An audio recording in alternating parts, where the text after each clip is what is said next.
Bien. Pour commencer, en vous aidant du document fourni, nous allons créer le format 15 par 18 en 300 dpi et en RVB sur Photoshop. Donc je vais faire fichier nouveau document et je vais créer en centimètres 15 par 18 en 300, couleur RVB, et je vais mettre un fond noir 15 18 en 300 dpi, 300 pixels par pouce, attention, et si je me mettais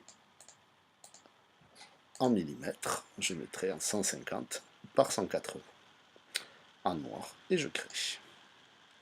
Voilà mon image, le fond de mon image créée. Il ne me reste plus qu'à récupérer ma danseuse, réaliser le tracé que je vous ai expliqué précédemment dans les vidéos sur la jeune fille en noir et blanc ou sur le manga. Donc vous voyez que j'ai créé un tracé ici, me permet de récupérer uniquement les contours de la jeune fille, et comme vous pouvez voir, je ne suis pas allé plus loin puisque je n'ai besoin que du haut de la jeune fille. Donc je définis une sélection, une nouvelle sélection, un pixel, je fais OK et je vais vérifier en zoomant si mon image est bien.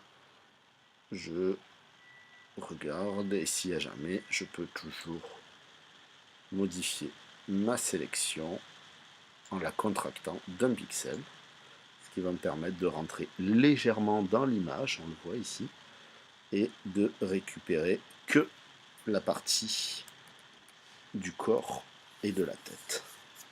Je vais faire tout simplement un copier.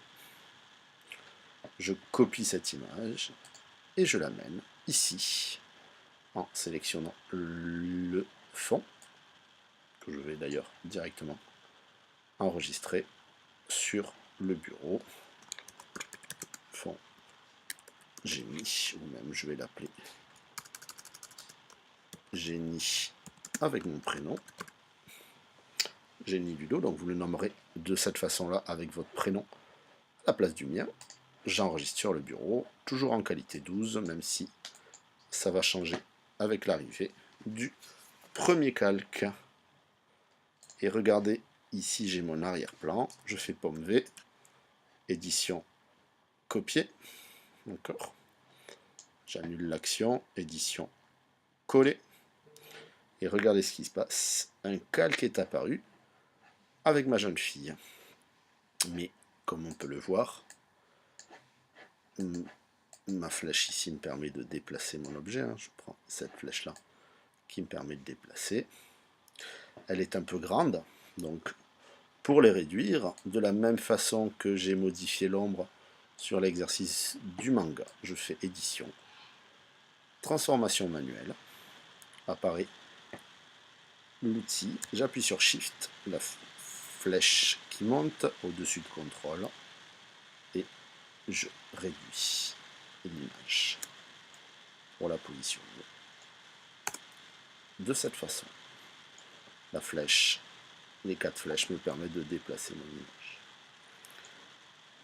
Donc vous voyez, hein, j'ai récupéré le contour de ma danseuse, édition, copier, je viens sur ce fichier là, édition, coller, ma danseuse est collée, j'utilise le raccourci pomme T qui est en fait ici, transformation manuelle, pour adapter mon image. Attention, n'agrandissez jamais l'image, toujours rétrécir une image. Si on l'agrandit, on a une perte de pixels.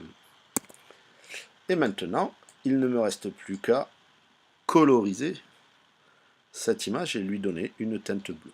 Pour cela, je vais aller dans Réglages, teinte saturation que l'on a déjà utilisé. Et je me mets bien sur le calque 1. Et regardez, je peux changer les couleurs de ma jeune fille, de ma danseuse. Mais comme vous pouvez voir, la peau devient violette, mais les habits, eux, deviennent verts, bleu et jaune. Ce que j'aimerais, c'est avoir une nuance identique pour tous mes objets. Donc je vais tout simplement ici cocher sur coloriser.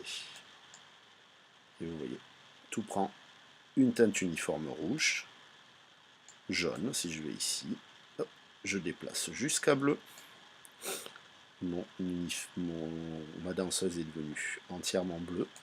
Il ne me reste plus qu'à jouer sur la luminosité. Hop, voilà. Donc on va le faire un peu plus bleu. On valide. Voilà ma danseuse devenue bleue. Il ne me reste plus qu'à lui donner cette espèce d'auréole que l'on peut trouver autour des génies. Pour l'instant, pour cela, je vais aller sur Calque, faire un double clic, ou alors aller dans Options de fusion, et apparaît ici les styles de Calque, et je vais lui mettre une lueur externe. La lueur externe est jaune, ce qui n'est pas très joli puisque mon génie est bleu. Je clique dans le mot lueur externe, vous voyez, je clique sur le mot. Par exemple, si je veux lui ombre portée, je clique ici, et si je veux modifier l'ombre portée, je clique sur le mot ombre portée. Vous voyez que les options changent, donc je me mets sur lueur externe et je clique sur le mot lueur externe. Apparaît ici les options, et vous voyez le jaune que je ne veux pas, je veux du bleu. Je vais lui mettre un bleu approchant, voilà, très bien. Et vous voyez, lueur externe a été créée. Je vais modifier sa taille pour lui donner une opacité un peu plus importante. Le grossi, je vais le laisser. L'opacité, je vais juste toucher à la taille. Voilà, pour lui donner cet effet ombré que l'on retrouve ici. Je valide.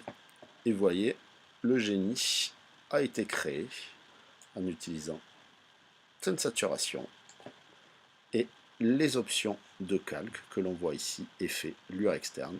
Cet effet est obtenu en utilisant l'option de fusion ou en faisant un double clic dans la zone grise, ici.